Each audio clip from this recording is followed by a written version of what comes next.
Et oui, Anka, suite et dernière partie du chapitre 6. Les murs de la maison de Becker montaient. Anka faisait la navette entre Abidjan et le village. Il en parlait encore ce matin en se préparant à aller au travail. Jackie se sentait un peu lourde. Elle poussa un soupir de soulagement en pensant qu'elle n'irait pas au marché. Anka avait tenu sa promesse et fait livrer un magnifique réfrigérateur où elle conservait tout pendant une semaine. La pensée de Jackie alla vers sa mère. Il fallait lui envoyer un message lui disant de s'apprêter à venir pour la naissance. Jackie se dit qu'elle aurait pu se rendre au village elle-même, mais Anka s'y opposait. Toutes les fins de semaine, il y allait, son mari et elle, pour surveiller les travaux de construction. Mais depuis que Jackie avait atteint le seuil de son 6e mois de grossesse, Anka refusait de l'emmener à cause du mauvais état de la route. Les travaux de construction avançaient à un rythme surprenant. Jackie se gronda en se souvenant des cauchemars qu'elle avait eus lorsque son mari avait annoncé son intention de faire construire cette maison. Une image à laquelle Jackie ne s'attendait pas traversa rapidement son champ de vision. Surprise, elle tourna la tête. Anka venait de rentrer dans la salle de séjour. Le cœur de Jackie fit un bond. Elle courut vers son mari. Les pieds de la jeune femme semblaient refuser d'aller plus vite. Au bout de quelques minutes qui lui parurent une éternité, Jackie parvint à franchir le seuil de la maison. Anka ne se trouvait plus dans la salle de séjour. Elle se dirigea vers la chambre à coucher. Il y était là, étendu sur le lit. Elle s'approcha de lui. Son front était brûlant au toucher. Anka, qu'y a-t-il? Demanda Jackie alarmé. J'ai de la fièvre, répondit-il en claquant des dents. Ma température a brusquement monté alors que j'étais au bureau. Donne-moi les cachets qui sont dans le sachet que j'ai rapporté de la pharmacie.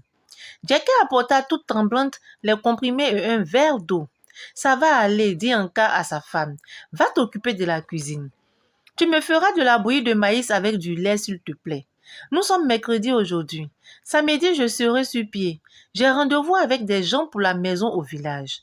Anka sombra dans un lourd sommeil. Jackie borda son mari avec soin et quelques minutes plus tard sortit. Anka se sentait très faible. Cependant, il était encore lucide. La malédiction était peut-être tombée sur sa tête. Déjà, elle préférait penser que ce n'était pas cela. La maison étant à peine commencée, certes, les murs étaient entièrement montés, mais l'essentiel n'était même pas encore entamé. Or, c'était là l'important. Jackie, trop inquiète pour pouvoir se concentrer sur quoi que ce fût, se leva pour aller jeter un coup d'œil sur son mari.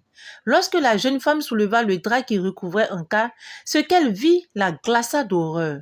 Anka était enflé. Son visage tuméfié était méconnaissable. Jackie s'aperçut que les hanches du pyjama qu'avait endossé Anka le serraient. Elle courut dans la salle d'eau prendre une lame de rasoir. Elle défit les coutures du vêtement. La jeune femme se mit à pleurer doucement au chevet de son mari. Anka, supplia-t-elle, réponds-moi, Anka. Anka ne pouvait parler. Jackie comprit aussitôt que la solution n'était pas la panique. Elle n'avait qu'une ressource, l'emmener à l'hôpital. Comment le pourrait-elle? Anka mesurait 1,80 m et pesait 78 kilos. Elle ne mesurait que 1,62 m, mais il y avait aussi son état de grossesse qui l'empêchait de se mouvoir rapidement. La jeune femme se répéta qu'il ne fallait pas s'affoler. Tous les hommes de la cour étaient partis au travail, à l'exception d'un seul Fall, le bijoutier sénégalais. Il ne se sentait pas très bien en forme ce matin et avait confié la boutique à ses neveux. Jackie entra dans la pièce où les femmes de la cour rangeaient leurs ustensiles de cuisine. Maïmouna, la femme de Fall, s'y trouvait. Maïmouna sursauta en voyant apparaître Jackie. « Hé, dit-elle, petite sœur, que fais-tu là? Je te croyais encore couchée. » Maï, ma sœur, gémit Jackie, vite, va réveiller ton mari, Anka est mourant. Laïla, s'écria Maïmouna qui bondit aussitôt hors de la pièce. Quelques instants plus tard, elle revint suivie de Fall. En un clin d'œil, toute la cour fut informée de ce qui se passait.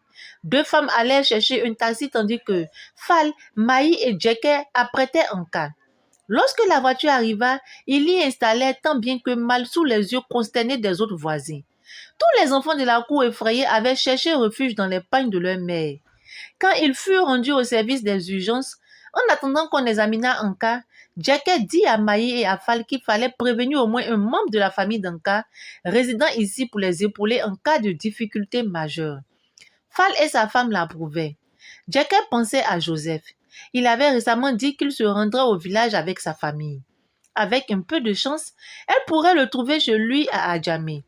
Jacquet noua sur ses cheveux quelque peu en désordre un foulard et prit son porte-monnaie. Pauvre épouse dans la tourmente, elle partit à la recherche d'un taxi, le cœur battant. Le soleil chauffait, il était presque midi. Jacquet transpirait abondamment. Elle eut envie de s'asseoir au bord du trottoir et pleurer. Aucun taxi ne voulait aller dans la direction qu'elle lui indiquait. Quel intérêt y avait-il à emmener une cliente dans un lieu où l'on ne risquait pas de trouver quelqu'un se rendant à l'hôtel Ivoire ou à l'aéroport? Tant pis si la cliente était enceinte. Les chauffeurs de taxi refusaient même celles qui souffraient des douleurs de l'enfantement. À plus forte raison, une qui tenait encore sur ses jambes. Tant pis, s'il y avait des circonstances atténuantes militant en sa faveur, eux, chauffeurs de taxi, n'étaient pas censés les connaître. Ramener au patron la recette exigée, voilà leur seul souci. Il ne fallait pas leur demander de faire preuve d'humanisme, c'était impossible. De guerre lasse, Jacquet décida de se rendre à pied chez Joseph. Elle n'en mourrait pas. Au village, elle parcourait des kilomètres pour aller au champ et en venir. Seulement là-bas, elle connaissait bien les lieux. Un taxi passa près de Jacquet. Elle le héla. Il vint se garer juste à sa hauteur. C'était l'exception à la règle. Ce chauffeur-là était né d'une femme. Il en avait épousé une aussi. Comme tous les autres, il avait la recette obligatoire à trouver, mais lui avait un cœur. Jacquet, après avoir réglé le prix de la course, se précipita dans les escaliers menant à l'appartement de Joseph. Elle n'eut pas à grimper beaucoup de marches. Joseph et Louise habitaient au premier étage. Elle frappa à la porte. Ce fut Louise, la maîtresse de maison elle-même, qui vint lui ouvrir. Elle sursauta en voyant le regard hagard de Jacquet. Sans demander à celle-ci ce qui se passait, Louise dit à Antoine, « Va chercher ton père, vite !» L'enfant dévala les escaliers.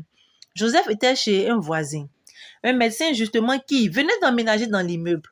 Au bout de 5 minutes, Antoine réapparut suivi de son père. Joseph dit en pleurant, « Jacquet, Anka, Keji, Kowuke, Tamanka, Lo. » Comment? S'écriaient ensemble Joseph et Louise incrédules. Mais hier soir, il allait pourtant bien. Nous avions même projeté de partir avec lui au village samedi. Viens, Jacquet, ne perdons pas de temps, proposa Joseph. Allons voir ce que nous pouvons faire. Louise et toi, tu restes ici. Louise, toi, tu restes ici avec les enfants. Joseph et Jacquet descendirent dans le parking. Le voisin de Joseph, le médecin, les y attendait. Joseph lui présenta Jacquet et commença à lui expliquer de quoi il s'agissait.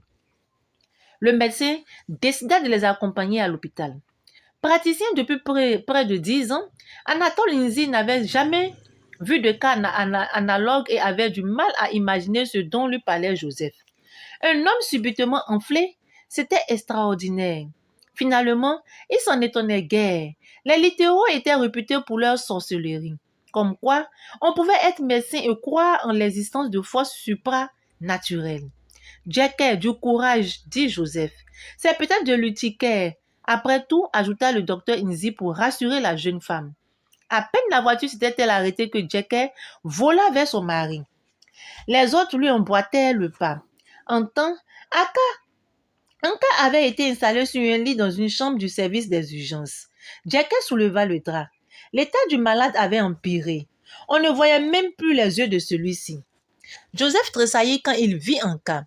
Le médecin qui l'accompagnait se sentit lui-même incapable d'établir un quelconque diagnostic. Il craignait le pire pour Jacquet. Elle regardait justement à son doigt le gros anneau en or et se souvint que le jour où il avait légalisé et fait bénir leur union, son mari et elle avaient joué au pile ou face avec une pièce de monnaie pour savoir qui un jour porterait les 2 bagues. Le hasard avait désigné Anka. Apparemment, c'était plutôt elle qui allait connaître le veuvage. Jacquet, dit finalement Joseph, va à la maison préparer quelques affaires. Nous allons amener ton mari dans la clinique d'un ami du docteur Nzi. Pendant ce temps, nous ferons le nécessaire pour le sortir d'ici. Je t'en prie, arrête de pleurer. Anka n'est pas mort. Pas entassé avec tes voisins. Voici de l'argent. Jacquet prit l'argent, remercia Joseph et fit signe à Maï et Fall. Depuis le jour où elle avait vu la mort d'Anka en songe, Jacquet savait qu'il ne vivrait plus longtemps. Elle était sûre qu'il ne connaîtrait pas la vieillesse. Elle avait essayé de se persuader du contraire durant ces derniers mois. Son cœur, indomptable, avait osé espérer qu'il n'arriverait rien de fâcheux à son mari, qu'ils auraient la joie, tous les deux, de voir naître et grandir leur premier enfant, et tous ceux qui suivraient. Le sort semblait avoir décidé de donner une autre tournure à leur histoire. La petite Jackie se dit que son mari ne l'avait jamais aimée. Si tel n'était pas le cas, il ne se serait pas suicidé, car cela n'avait pas d'autre nom, attirant sur elle le désespoir et le déshonneur.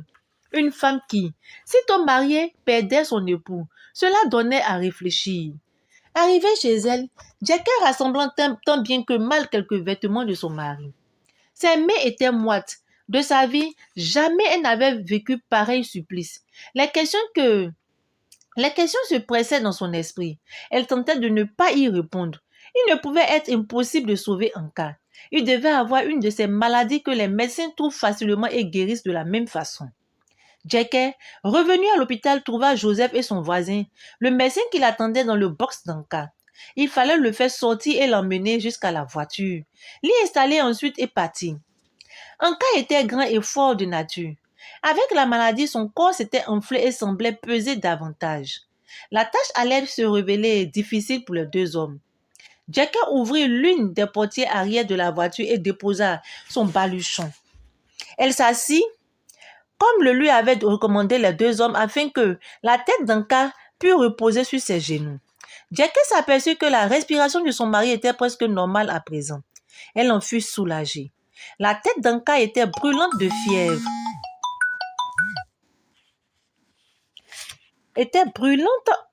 fièvre. Après avoir découvert le visage du malade, elle l'examinait en hochant tristement la tête. Les yeux avaient vraiment disparu. Seuls les cils apparaissaient au bord de ce qui autrefois étaient des pommettes. La voiture s'arrêta. Joseph et Nzi descendirent. Joseph sonna à la porte de la clinique. Une infirmière qui les avait entendus arriver vint au-devant d'eux. Il lui expliquait brièvement la situation. L'infirmière demanda sur le champ une civière. On l'amena et on y déposa Anka avec précaution. « Vous ne pouviez mieux tomber, dit l'infirmière. Un éminent spécialiste des maladies tropicales est du passage ici. Votre ami a bien de la chance. » Jackie avait chaud en dépit de la climatisation des locaux. L'enfant bougeait en elle. Elle n'avait pas eu le temps de manger et le pauvre fœtus en faisait les frais. Une autre infirmière demanda à Jackie de la suivre. Elle conduisit celle-ci dans une petite chambre dotée d'un lit et lui demanda d'attendre là, son mari allant être examiné. Jackie obéit. Anka allait quitter la clinique. Le médecin spécialiste des maladies tropicales lui-même n'avait jamais vu ce genre de cas. Il avait conseillé à ceux qui accompagnaient Anka d'aller essayer un traitement traditionnel. Cet homme, tout comme Nzi, n'était pas de ceux qui ne croient qu'en la science qu'il pratique. Ils reconnaissent simplement qu'un guérisseur pouvait traiter avec succès un malade pour qui la médecine occidentale n'avait rien pu. Encore une fois, Jackie fit ses bagages. Elle s'apprêtait à retourner au village, mais cette fois-ci avec un mari dont on ne savait s'il vivrait ou pas. Elle priait tous les dieux pour que son mari recouvrât la santé. Le veuvage dans l'état où elle se trouvait lui semblait la pire calamité que pût connaître une femme. Jackie songeait également à ceux qui, jaloux de sa condition de femme de jeune fonctionnaire, allaient lui dire des mots de soutien, de consolation avec de l'ironie au fond des yeux. Elle ne pouvait oublier ses rares amies qui, elles, s'étaient mariées au village et y étaient restées. Surtout celles qui partageaient ses secrets de nouvelle épouse mais vivaient hors du village. Elle eut une pensée pour sa belle-mère qui se retrouverait sans soutien moral et matériel pour l'enfant d'Anka qui, peut-être, naîtrait orphelin. Un sanglot s'échappa de la gorge de Jackie. Joseph et Nzi, après avoir fait sortir Anka de la clinique, passaient à son domicile chercher Jackie et les valises. Le malade en temps semblait avoir retrouvé sa lucidité, mais le corps était toujours aussi enflé. Anka parlait difficilement. Sa femme était obligée de mettre l'oreille sur sa bouche pour entendre ses paroles. C'était atroce à supporter. Pendant que la voiture roulait sur la route cahoteuse du littoral, chacun de ceux qui accompagnaient le malade se demandait avec angoisse ce qui allait se passer à leur arrivée. Le message envoyé au village y était-il parvenu? Joseph était d'avance agacé par les lamentations des femmes qui aiment tant anticiper sur les événements et par les interminables palabres qui inévitablement allaient surgir. Dans ce genre de situation, il y avait toujours une réunion du clan. Ces réunions destinées à résoudre des problèmes et qui, au contraire, ne faisaient que les aggraver puisque chacun voyait là l'occasion inespérée de donner libre cours à ses rancœurs.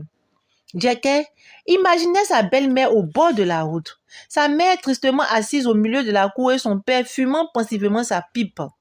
La jeune femme essuya soigneusement ses larmes. Pleurer, quelqu'un encore en vie, même agonisant, était mal vu. Cela, selon la croyance populaire, pouvait appeler la malédiction sur le malade. Les premiers cocotiers du village, puis les cases leur apparurent. Les voyageurs remarquèrent que tout le village guettait leur arrivée. Joseph dirigea sa voiture vers la cour de Becket où la maison continuait de s'élever. Au lieu d'une femme en pleurs entourée de beaucoup d'autres qui la consolaient, les arrivants n'en virent qu'une seule, le regard indéchiffrable qui regardait venir la voiture. C'était la mère d'Anka.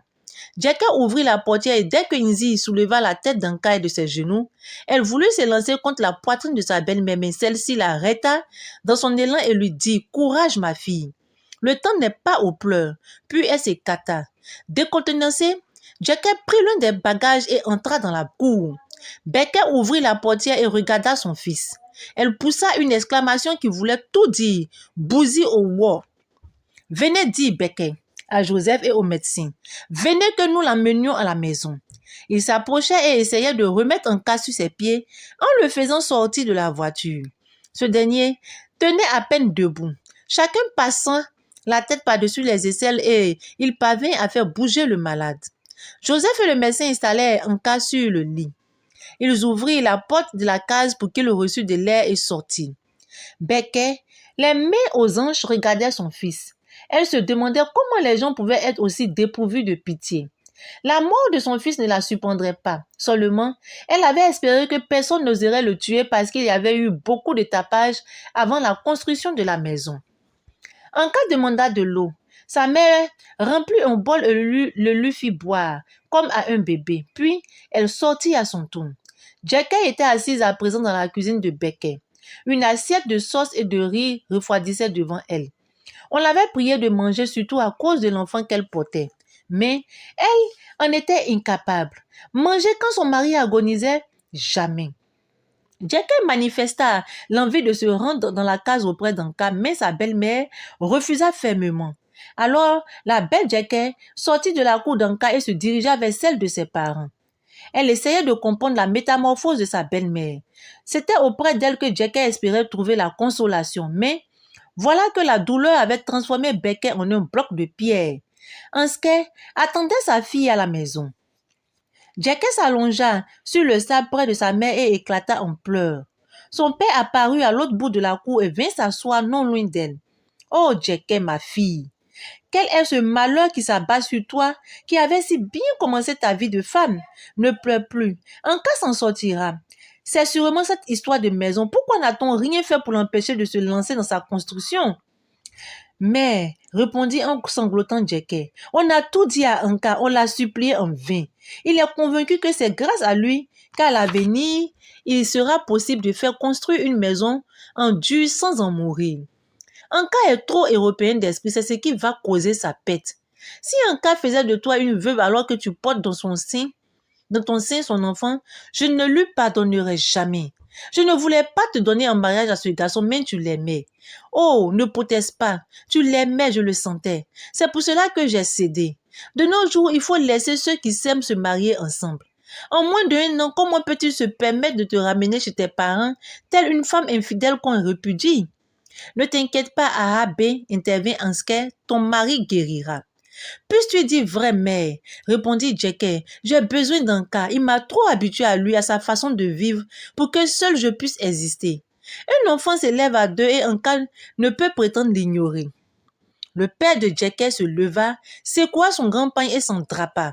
Il fit quelques pas en direction de la sortie et dit à sa femme, « Je vais chez le chef m'informer si l'on a pu contacter le guérisseur dont on avait parlé. Il paraît qu'il est extraordinaire. J'ose espérer qu'il nous rendra Anka. Ces jeunes agissent toujours inconsidérément. » Comment peut-on lancer un défi à ce que l'on ne connaît pas, à des gens que l'on ne voit pas? En cas, mon fils, si tu penses, comme le dit Jackie, que seule ta mort pourrait renverser le cours des choses, et si tu es dans le vrai en le pensant, nous porterons ton deuil avec moins d'amertume et te bénirons, car tu te serais sacrifié pour nous. En ce cas, il ne faut pas garder trop longtemps Jackie ici. Elle est encore mariée et elle doit rester près de son époux. Jackie, mon enfant, sois courageuse. À tantôt. Son père partit, Jackie demeura la tête sur les genoux de sa mère jusqu'à ce que le sommeil l'emporta. Elle se réveilla au crépuscule et toute confuse, reprit le chemin de la maison de Becker et de son fils. La belle-mère de Jackie l'attendait. Tiens, te voici enfin. Il y a de l'eau chaude pour ta douche là-bas. S'il te manque quelque chose, fais-moi signe. En cas est en vie, rassure-toi. Ainsi s'achève notre chapitre 6. Qu'avez-vous pensé du comportement de Becker, la mère d'Anka?